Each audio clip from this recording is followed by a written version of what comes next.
Kidlat News Updates.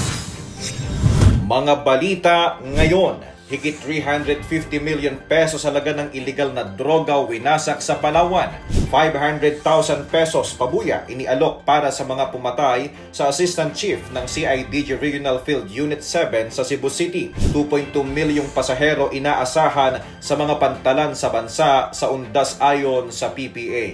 Ako po si Cesar Sorian para ihatid ang mga nangunang balita sa buong kapuluan ngayon. Aabot sa mahigit 350 million pesos na halaga ng marijuana at cocaine ang sinira at sinunog ng Philippine Drug Enforcement Agency o PDEA Regional Office for Bimi Maropa sa isang sementeryo sa Puerto Princesa City, Palawan ngayong araw October 28. Ang nasabing seremonya ay mismong pinangunahan ni PDEA Director General Undersecretary Isagani Arneres, katuwang ang lokal na pamahalaan ng Puerto Princesa, PNP, AFP Western Command, PCG at iba pang ahensya ng pamahalaan. Tinatayang aabot sa 114,673.5 grams ng mga iligal na droga ang tuluyang winasak sa pamamagitan ng thermal decomposition o thermolysis, isang proseso kung saan isinasailalim sa matinding init hanggang tuluyan itong masira. Ang mga nasabing kush at cocaine ay magkakasunod na na-recover ng mga otoridad sa West Philippine Sea nitong mga nakalipas na araw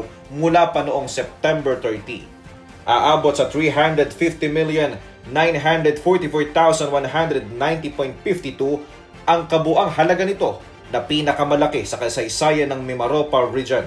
Ang pagsira sa mga nasabing illegal na droga ay sakop din ng court order alinsunod na rin sa Section 21 ng Republic Act No. 9165 o Comprehensive Dangerous Drugs Act of 2002. Nag-alok ang Criminal Investigation and Detection Group o CIDG ng kabuang 500,000 pesos pabuya para sa impormasyong magtuturo sa tatlong sospek sa pagpatay kay Police Captain Joel De Parene sa Sitio Balao, Barangay Sodlon 2, Cebu City nitong Oktubre 25. Kasama ni De Parene si Executive Master Sergeant Archel Tero sa operasyon laban sa loose firearms nang sila'y paputukan ng mga armadong lalaki. Nasawi si De Parene habang sugatan si Tero sa labi. Si De Parene ay ang Assistant Chief, Intelligence Section ng CIDG Regional Field Unit 7. Ginawaran siya ng medalya ng kadakilaan at binigyan ng tulong pinansyal ang kanyang pamilya. Tinutugis pa rin ng mga otoridad ang mga sospek na kabilang umano sa isang gun for hire group. Tinatayang aabot sa 2.2 milyong pasahero ang dadagsa sa mga pantalan sa bansa hanggang November 5 para sa paggunita ng undas ayon sa Philippine Port Authority o PPA. Ayon sa PPA, mas mataas ang bilang ng kanilang estimasyon kumpara sa naitalang 1.9 milyong pasahero noong nakaraang taon. Kahapon na magkasabay na inspeksyonin ni Transportation Acting Secretary Giovanni Lopez at PPA General Manager J. Santiago ang Batangas Port na pinakamalaking pantalan sa bansa. Layunin ng nasabing inspeksyon na tiyakin na ligtas, maayos at maginhawa ang magiging biyahe ng mga pasahero sa darating na undas. Dagdag pa ng PPA na sinuspindi na rin nila ang leave ng kanilang mga empleyado upang maging fully operational ang mga pantalan.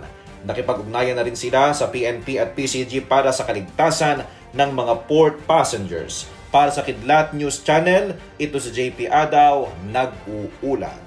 Ako po si Cesar Sorian, kasama nyo sa bawat pagputok ng balita.